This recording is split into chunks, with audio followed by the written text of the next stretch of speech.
Ladies and gentlemen, kumetokea mwanadada fulani ambaye aliandika kauli fulani ambazo kwenye mitandao ya kijamii, kisha baadaye akapost picha yake ambayo amevalia nguo fupi sana, lakini Akothe baada ya kuiangalia Akothe akasema ya kwamba the lady is over dressing hata kama amevalia nguo fupi. Alafu Akothe akamwambia hivi, hii sasa ndio like Dr. Mami, if that was my short, it would be shorter than the shortest verse in the Bible.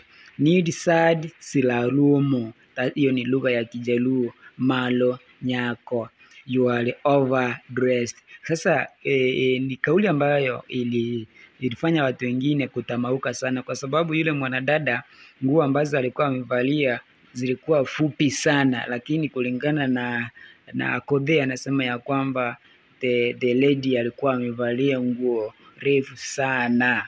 Ni mambo ni kinyume na matarajio, namna ambavyo maadili yetu yanaendelea kuzorota, lakini tunaomba ya kwamba haya mambo yaachwe na watu wavalie kinadhifu ili tuweze kupendeza zaidi. Langu jina la salia kuwa Maskini Msomi.